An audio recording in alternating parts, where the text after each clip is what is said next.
दोस्तों बिहार में अक्टूबर नवंबर में इलेक्शन होने वाले हैं और ये पहला इलेक्शन होगा जो कोविड के बाद होने वाला है।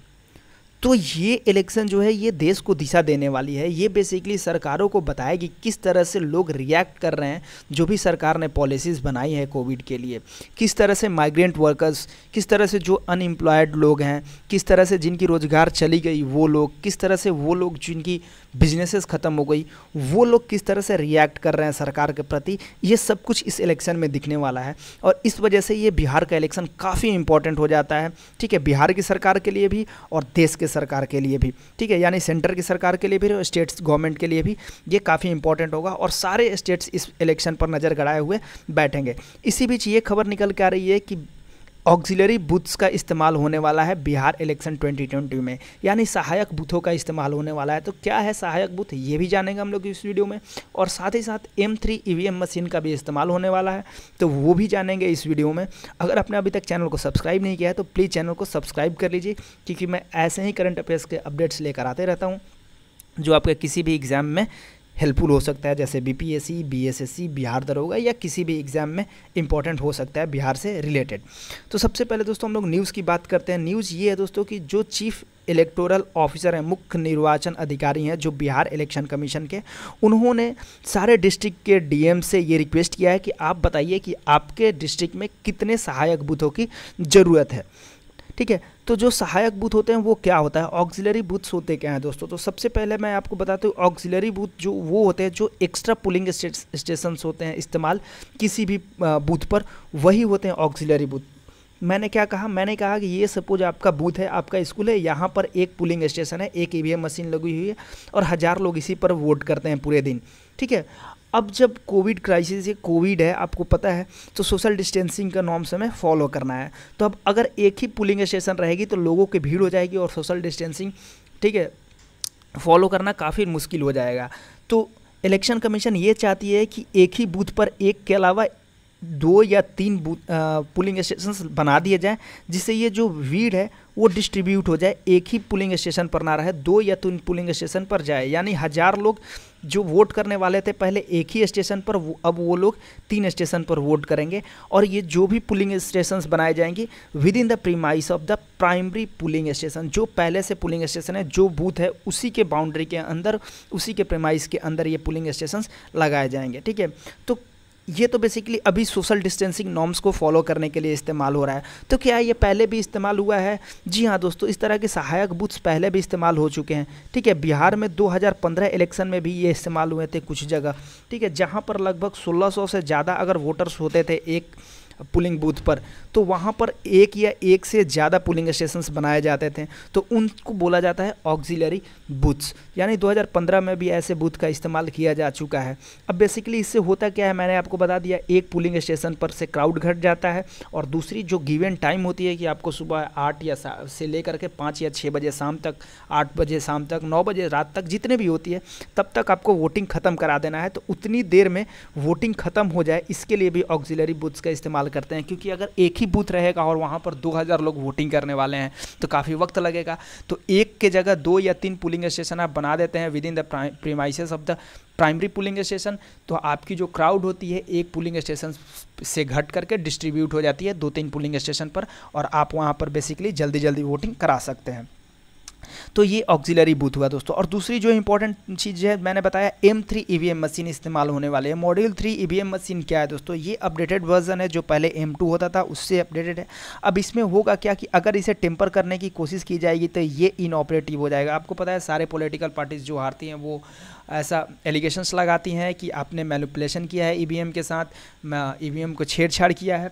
तो इस वजह से इलेक्शन कमीशन ने ये तरीका निजात किया कि क्यों ना हम इस तरह के सिस्टम बनाएं कि जैसे ही अगर किसी भी EVM मशीन को टेम्पर किया जाए वो इनऑपरेटिव हो जाए और उसके डाटा ख़त्म भी हो सकते हैं। ठीक है, दूसरी चीज़ आपको पता है कि पहले एक EVM मशीन में 16 कैंडिडेट्स का नाम होता था और ज़्यादा से ज़्यादा 4 EVM मशीन को पैरेलली इस्तेमाल किया जा सकता था, यानी मैक्सिमम 64 कैंडिडेट्स के लिए आप वोट कर सकते थे पहले।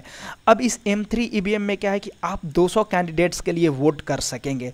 तो ये काफ़ी इंपॉर्टेंट चीज़ है जो आपके किसी भी एग्ज़ाम के लिए हेल्पफुल हो सकती है।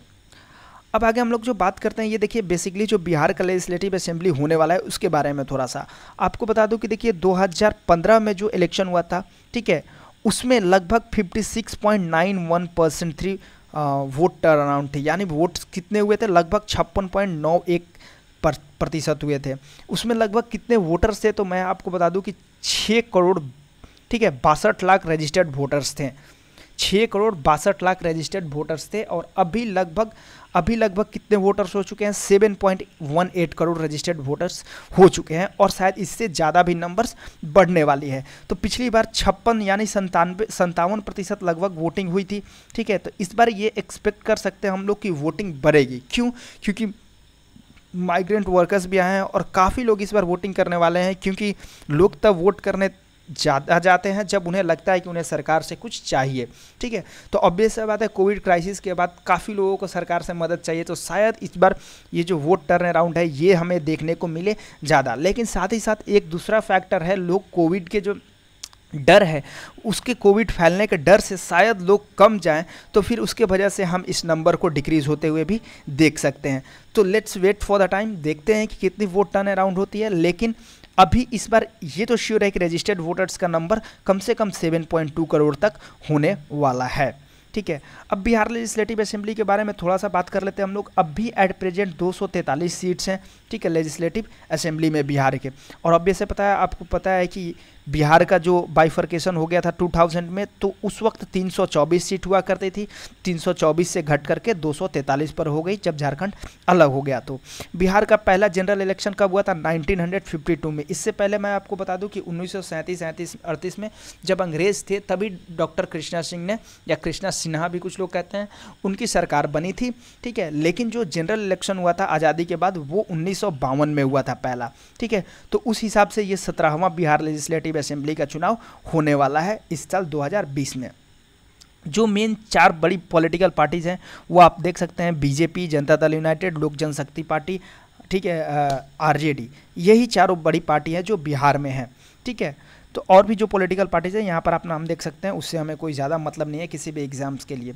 अभी जो मैंने आपको बताया कि जो इस बार लगभग नंबर ऑफ वोटर्स होने वाले हैं वो 7.2 करोड़ तक पहुँचने वाले हैं, और जो at present number of pulling station है वो लगभग 72,723 पुलिंग स्टेशन है। लेकिन आपको मैं बता दूं, मैंने आपको बताया पहले कि ऑक्सिलरी बूथ्स का इस्तेमाल होने वाले, तो लगभग 33,797 ऑक्सिलरी बूथ्स इस्तेमाल होने वाले हैं। तो जब आप इन दोनों नंबर्स को भी जोड़ लेंगे और कुछ प्लस माइनस रख लेंगे, क्योंकि मैंने आपको बताया अभी डीएम्स को रिपोर्ट देना है कि कितनी ज़रूरत होने वाली है, तो लगभग 1.5 लाख।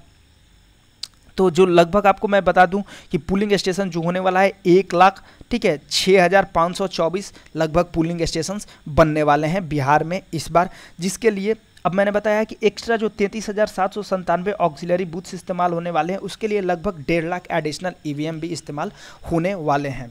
और बेसिकली जो ऑक्सिलरी बूथ्स का इस्तेमाल होगा उन जगहों पर होगा जहां पर 12 से 1400, कम से कम 12 या 1400 वोटर हो वहीं पर, ठीक है। ऑब्वियस सा बात है, किसी भी चीज़ को अब जब इस्तेमाल करते हैं तो उसका यूज़ जस्टिफाई होना चाहिए। अब 500 लोग जहां पर हैं, वोटर्स हैं, वहां पर ऑक्सिलरी बूथ इस्तेमाल करने का कोई मतलब नहीं बनता है, ठीक है। एक बात और इसमें इंपॉर्टेंट ये थी दोस्तों कि अभी तक बिहार में लगभग 160 अनरिकॉग्नाइज्ड स्मॉलर पार्टीज भी हैं, जिनको इलेक्शन कमीशन चाह रही है कि वो रिकग्निशन दे और उन्हें कुछ सिंबल दे, ठीक है। अब दोस्तों, जो स्टेट इलेक्शन कमीशन होता है उसके जो सबसे हेड होते हैं वो होते हैं CEO, चीफ इलेक्टोरल ऑफिसर। जो अभी बिहार के हैं वो हैं HR श्रीनिवासन। मैंने आपको ये इंपॉर्टेंट फैक्ट बता दिया और ये आप याद रखेंगे भी किसी भी एग्जाम के लिए। दूसरी इंपॉर्टेंट जो बात मैं आपको बता दूं कि स्टेट इलेक्शन कमीशन जो होता है वो सिर्फ लोकल गवर्नमेंट जो होती है उसकी इलेक्शंस कराता है। जैसे अगर स्टेट असेंबली का चुनाव होने वाला है तो वो इलेक्शन कमीशन ऑफ इंडिया कराएगा। पार्लियामेंट की चुनाव होने वाली है, लोकसभा या राज्यसभा, तो उसका चुनाव भी इलेक्शन कमीशन ऑफ इंडिया कराएगा। और जो पंचायती राज है, जो वहाँ पे मुखिया, सरपंच या फिर जिला परिषद, इन सारे चीज़ों का जो चुनाव होता है वो किसी भी राज्य की इलेक्शन कमीशन कराती है, यानी स्टेट इलेक्शन कमीशन कराती है, ठीक है। तो जो स्टेट इलेक्शन कमीशन हमारा बिहार का है, ठीक है, वो कब बना? वो 1994 में बना, जब पंचायती राज एक्ट पास हो गया, यानी 73rd और 74th अमेंडमेंट जब हो गया 1993 में, उसके बाद इस तरह की इलेक्शन कमीशन का गठन किया गया राज्यों में, ताकि वो वहाँ की जो लोकल गवर्नमेंट है, जो पंचायती राज का सिस्टम है, उसको संभाल सके और वहाँ चुनाव करा सके। और ये जो इलेक्शन कमीशन होती है, ये आर्टिकल 234 के तहत सारे पावर्स इनके हैं संविधान के अंदर।